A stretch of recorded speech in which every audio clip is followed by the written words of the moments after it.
In the psychology of the modern civilized human being, it is difficult to overstate the significance of the house. Since as early as the Neolithic era, humankind has defined itself by its buildings. Buildings for worship, buildings for socializing, buildings for protection, even buildings for the commemoration of the dead. But of all the structures that mankind has invented for itself, there is little doubt that the house is that which it relies upon most completely for its continued survival.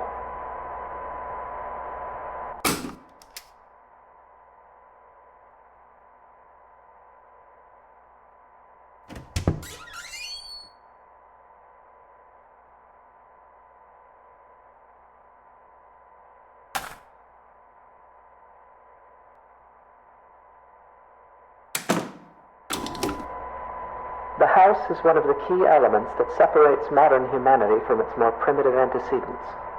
No other creature goes to such lengths to create lasting, permanent shelter for itself, nor regards said shelters with such reverence and import.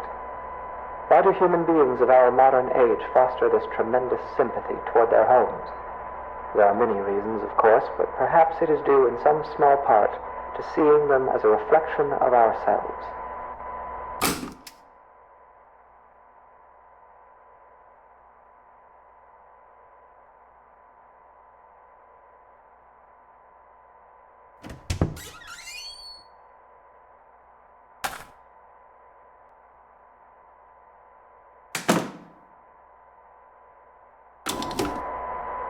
The anatomy of the house is such that this analogy is less superficial than at first it may seem. To carry it further, if we were to dissect a house as we might a human cadaver, we would find ourselves able to isolate and describe its various appendages and their functions in a decidedly anatomical fashion.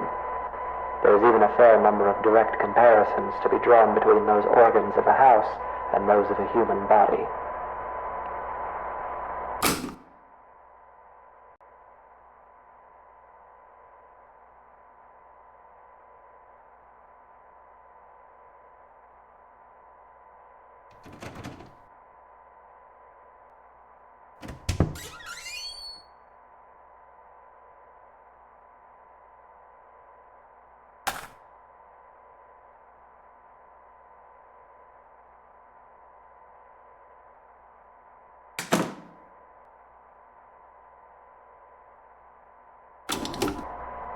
For example, let us examine the living room.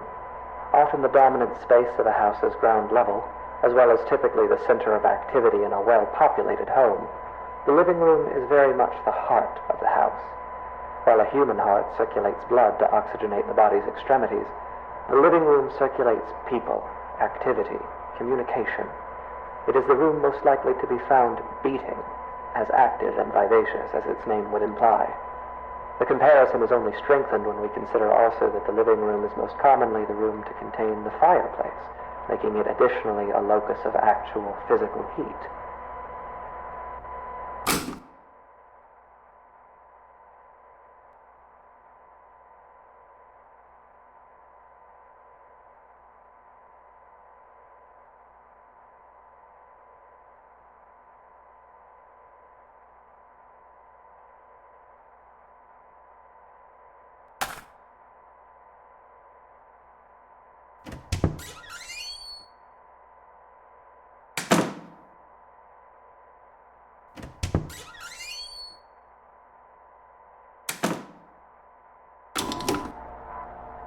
It is easy to think of the kitchen and dining room as the stomach or digestive system of a house, though this comparison is tenuous. By contrast, the function and analog of a bathroom should be immediately obvious. The hallways and corridors of a house are its veins, providing circulation coursing throughout its frame. A staircase bears more than a passing resemblance, both physically and symbolically, to a spine.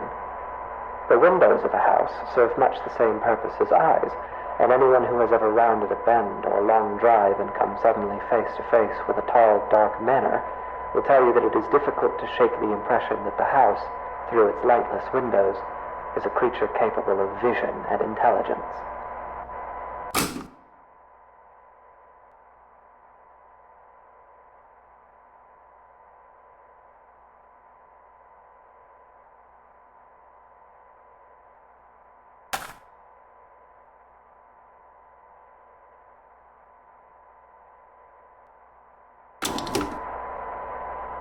The bedroom is perhaps the room that most eludes direct comparison in this fashion.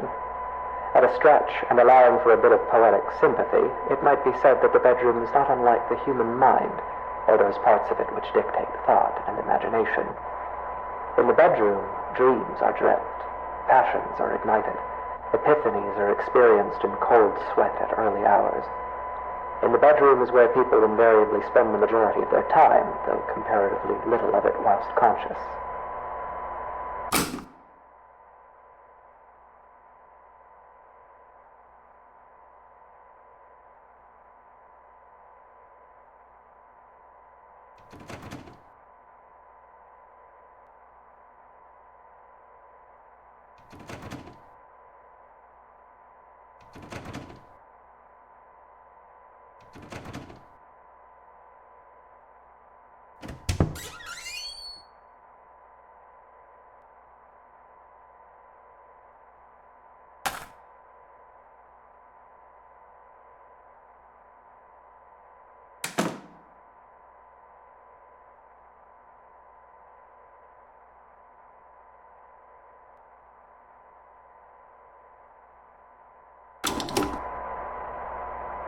And yet this analogy is an incomplete one, for obviously the mind is an exceedingly complex thing.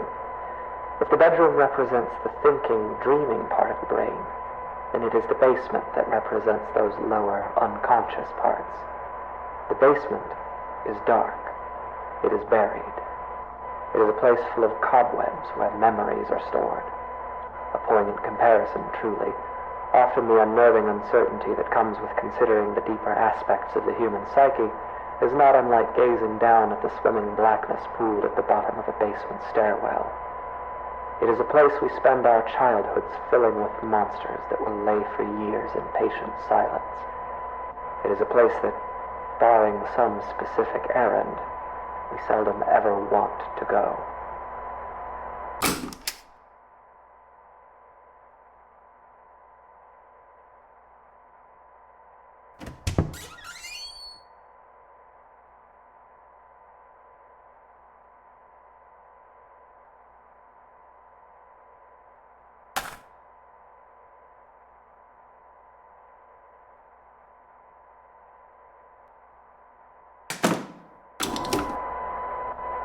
Of course, this comparison, though appropriate, is a very heavy-handed one, and often the basement is little more than a storage space littered with the corpses of spiders and woodlice. While poets and psychoanalysts no doubt dread the thought of a dark basement, in truth, it is the bedroom, the waking mind, that place of dreams, that is actually the most frightening of all.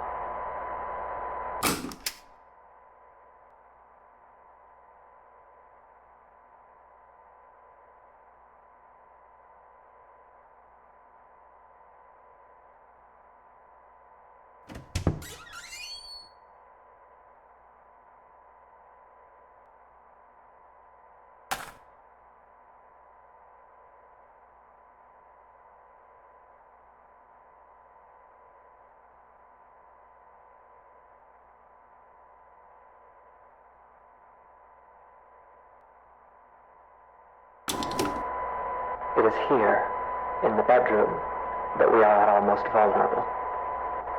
Each night we shut our senses to the world for hours at a time, trusting in the house to keep us safe until next we wake. In this state of extreme vulnerability, we will spend something like 20% of our lives. Anything might stand beside us, watch us, keep us company until dawn, and we would never perceive it. We can only pray that the house will not let such things carry on as we sleep. In this way, during these hours, the bedroom seems less like a mind and more like a mouth. For it is here that the house is most likely to betray us. It is here that we place ourselves most at the house's mercy and spend each night hoping that it will not bite down.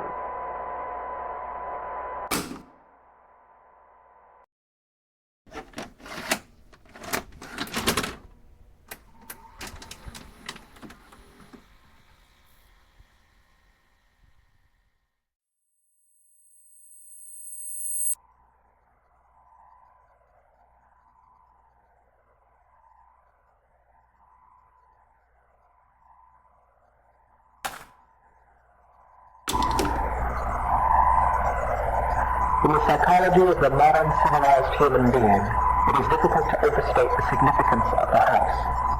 Since as early as the Neolithic era, humankind has defined their own bed. But of all the structures that mankind has invented for itself, there is little doubt that the house is that which it relies upon most completely for its continued survival.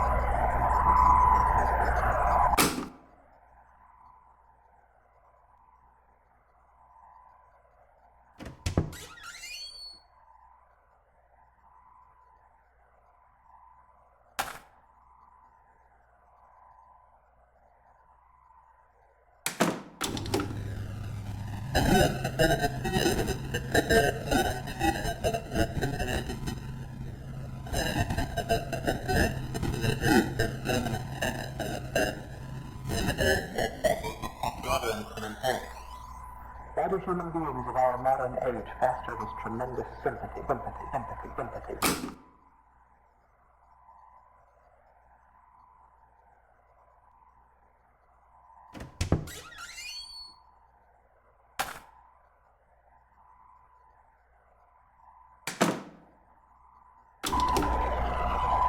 anatomy of the house is such that the fidelity is less superficial than at first it may seem. Further, if we were to dissect the house and not a human provider, we would find ourselves able to isolate and describe its various appendages and their functions in a decidedly anatomical fashion. There is even a fair number of direct comparisons to be drawn from our quarters to the house.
It is easy to think of the kitchen and dining room as the stomach or digestive system of a house, though this comparison is tenuous. By contrast, the function and analog of a bathroom should be immediately obvious. The highways and corridors of a house are its veins, providing circulation coursing throughout its frame. A staircase bears more than a passing resemblance, both physically and symbolically, to a spine. The windows of a house serve much the same purpose as eyes, and anyone who has ever rounded a bend on a long drive and come suddenly face to face with a pale, dark manor will tell you that the house is a creature capable of...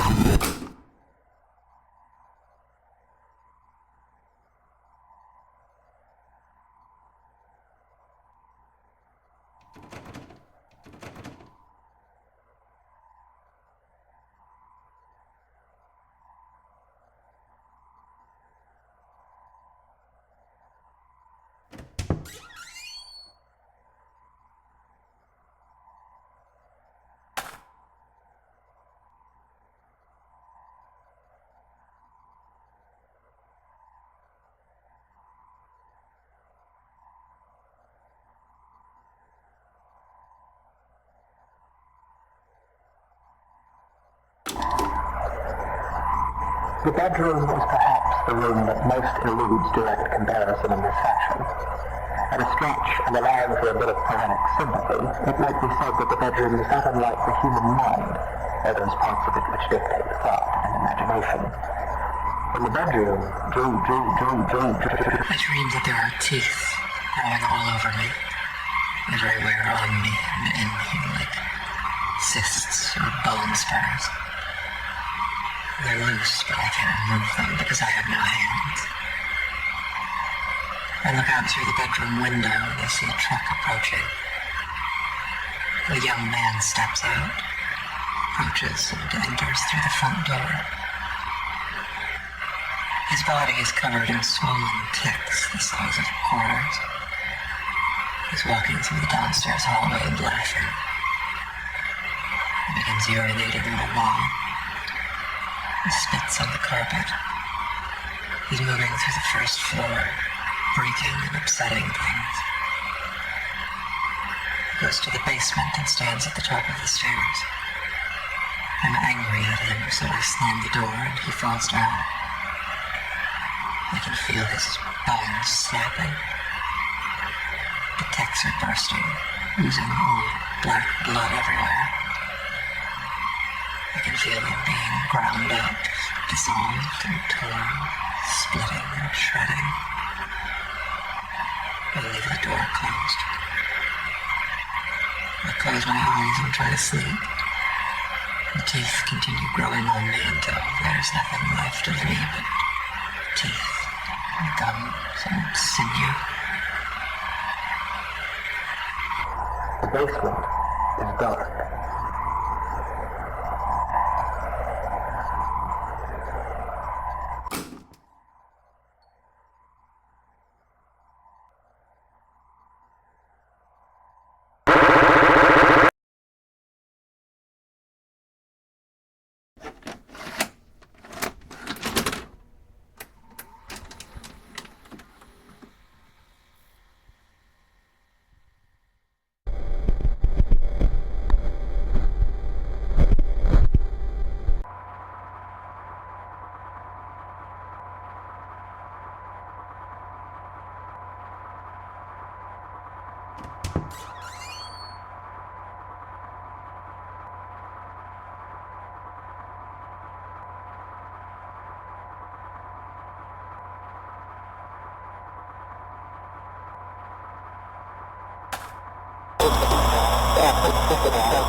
If we were to dissect the house, we would find organs and stomach, brains and minds and eyes,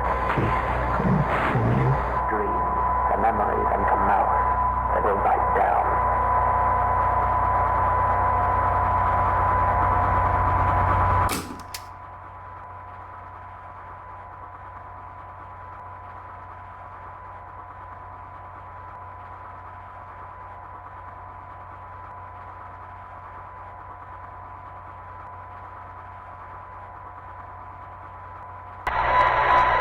There is an important distinction that must be drawn between the words dissection and vivisection, a distinction that would appear to be lost on you. Your purpose was to listen, and yet at every turn you have pried, you have prodded, and you have interfered. Have you not been paying attention?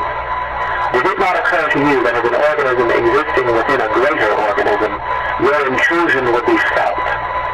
And still you harassed.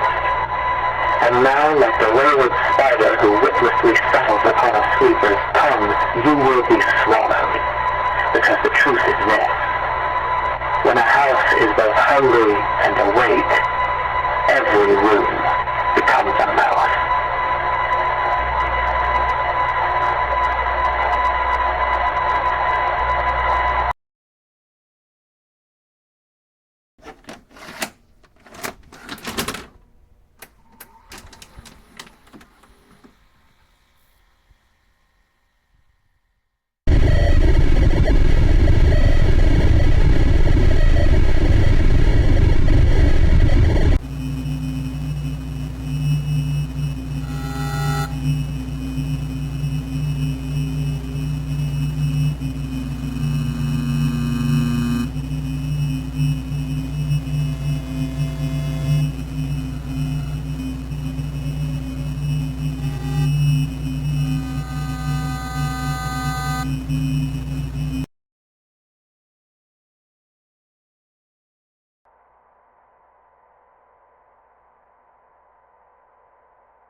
What happens to a house when it is left alone?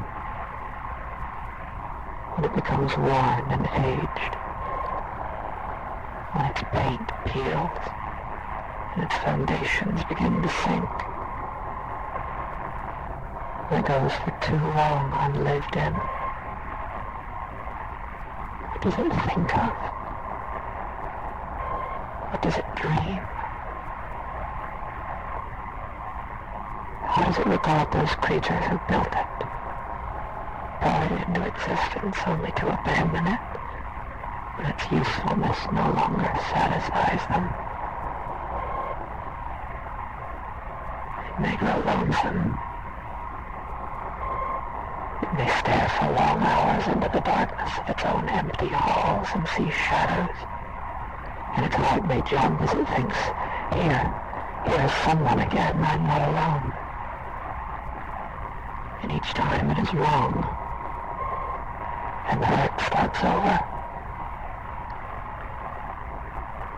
It may haunt itself, inventing ghosts to walk its floors, making friends with its shadow puppets, laughing and whispering to itself at the end of some quiet cul-de-sac. It may grow angry. Its basement may fill with churning acid like an empty stomach, and its gorge may rise as it asks itself through clenched teeth, what did I do wrong? It may grow bitter. It may grow hungry. So hungry and so bitter that its scruples dissolve and its doors unlock themselves. While a house may hunger, it cannot starve. And so, in fever and anger and loneliness, it may simply lie in wait. Doors open, shades drawn, always empty.